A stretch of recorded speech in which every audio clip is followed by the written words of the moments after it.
Welcome back to the State and Local Sports Show. I'm here with Mark Tennis of CalHighSports.com, the co-founder and editor of the website. And after all of the off-season talk about the new high school football playoff expansion, it's finally almost here, right at the forefront. On Sunday, the 10 section commissioners from the state will decide all of the regional bowl game matchups. From our area, from the records coverage area, only Sierra football remains. They had a little bit of a stroke of luck after finishing 5-5 as the last team into the section playoff bracket. As you mentioned, not literally a handful, but I think 40 or 50 students less than Placer. They go down to the Division 4. They play strong, and now they're going to be playing for a NorCal title. Your thoughts on their run and the setup of the enrollment-based brackets in general. And it's tough. It's one of those where obviously they have earned their accomplishments here. But, they had a much more of a powerhouse team the year before, and they didn't make it past the quarterfinals because they're in such a difficult Division III bracket. Yeah, no, anytime you have the enrollment divisions breakdowns in which the line the line actually moves, in a lot of enrollment cutoffs and enrollment divisions, it's a straight line where, in other words, everyone knows that it's 1,250 above or beyond or below, you're in one division. In the Sac-Joaquin section, that line moves. So, yeah, this particular year, it benefited Sierra quite a bit by being in the D4 bracket and Placer not being in D4. But as you said, they definitely have surged in their last three games, and you got to give them credit for that. And they are in position to make a run not a mythical but a state championship in one of the divisions, D4AA or D4A or something like that. One of the cool things you guys have been doing as we get into November here is you do a video, you got a whiteboard, and you kind of show potential section champions and matchup, and mostly how the whole bowl system works. And I know one of the things you do is kind of forecast who could play who. Sierra, on another website, Max Preps, they think it might be Berry and Christian of Walnut Creek. I know as you looked at it this week, you saw another potential matchup for Sierra. Yeah, I think Berean Christian's a little low on my board, considering that one, or maybe Sierra's really low on their board. But I have Sierra playing Bradshaw Christian, which actually also has already got eligible for the bowl games by winning their section title. It's possible that Sierra could go up as high as maybe playing McClymonds of Oakland, but they also could play. See, he mentioned Berean Christian, there's McClymonds, and there's also Sutter from the northern section. The problem with a lot of projections is there's going to be upsets this week in the playoffs and in other places around California, Northern California. So when one team gets upset, it really can affect the entire board. Chain reaction. It's a chain reaction. Everything is sort of interconnected. So, one website says with certainty that it's going to be Berean Christian. Well, I can tell you that certainty is there's going to be an upsets, and the teams are going to move around, and the commissioners are going to look at a lot of different scenarios, and they're going to pick what they think is in the best interest of the students involved, and the travel and the matchups and all kinds of different scenarios.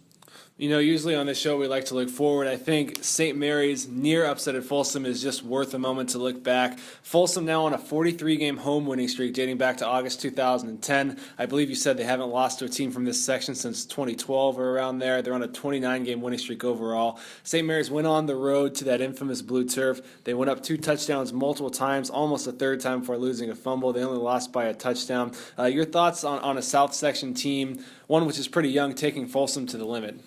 That was a great performance. Not too surprising because they're so well coached. Love what Tony Franks does with those kids every year. And, not a lot of people were shocked because Folsom has had some struggling moments this year. They were tied or 1 point behind when they played Oak Ridge earlier this year. They also, lost by just 1 point at home to Clayton Valley. So they've shown that they're more vulnerable this year, and they're not as good as last year or the last 2 years before that, of course not, but they're still really, really good. They're still very explosive offensively. They have one of the best offensive linemen I've ever seen, Jonah Williams, on that team. And for St. Mary's to, literally come with a play or two of beating them says a lot about the Rams. It says a lot about how good they might be next year because we know a ton of their players, linemen, quarterback, running backs, receivers are all going to be back. And this loss actually may make them really hungry next year for really getting it all. You talk about a devastating way to end 2 seasons. You got a couple of kids who were sophomores on the 2014 varsity team, the receivers, Dewey Cotton, Keaton Hampton, Popo Amave, the linemen, who were there against Grant when they lost by a touchdown for a section final. Now against Folsom, a brutal turnover and a one-touchdown loss, getting so close to championship weekend and to that upset. You wrote about that in a column, I believe, a month ago, about how good St. Mary's could be in 2016. And this, even though it didn't end in the win, it almost reminded me when Ohio State kind of came out of nowhere in the college football playoff last year. Everyone thought they were a year or two away. They win the title. St. Mary's certainly showed they were on the cusp of being able to do that. And high school sports is really difficult to predict the future. But to me, I think this team will go win its third section title next year. And, you can never predict health or movement or something like that. But, their quarterback back, the league MVP, the lineman Amave is back, the receivers. I mean, the vast majority of their key players return. It's hard to see, unless something strange happens and them being stopped next year. I think they're going to be that good. It could be, yeah, I definitely agree with you. Now, it's also basketball season, of course. We've talked before, and we're going to talk again about Weston Ranch and Manteca boys basketball. Now, it's one thing to have the good preseason chatter and the stats from last year, but they came out. Weston Ranch beats Emmanuel of Reedley, who you mentioned to me was the number one team in the Central section. Manteca goes out and beats St. Mary's of Berkeley, which is, along with them, in the top 25 rankings in Northern California. Your thoughts on the way they opened the season, kind of proving what people have been writing about them already? Well, the win over Emmanuel is probably the most significant of the two, because when you say they're number one in the Central section, they were number one in the Central section, like, for all teams, all regardless of enrollment. And they have some great players that have been there 4 years. They have 2 4-year starters.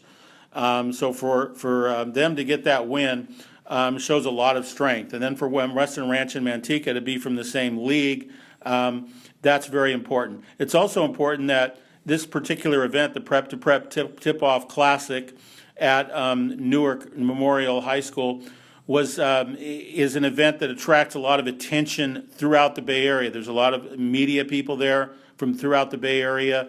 We had Ronnie Flores from Southern California was at this event, who does a lot of national basketball coverage. Harold Abend announced the games, who works for us at Cal High Sports as well. And there were other writers from the Bay Area, other recruiting people. So this was a great venue for Weston Ranch and Manteca to show people how good that they could be this year. And a lot of people that went to the event will probably really want to try to go to the Weston Ranch Manteca games when they play each other. Absolutely. I'm looking forward to those myself. And as always, thanks for joining us. CalHighSports.com, the Gold Club membership, less than $20 a year, less than $2 a month. You get all their insider content, the record books, the state rankings, anything you could think of. Mark, thanks for joining us for always, man. I appreciate it. Thank you, Thomas. Thank you again.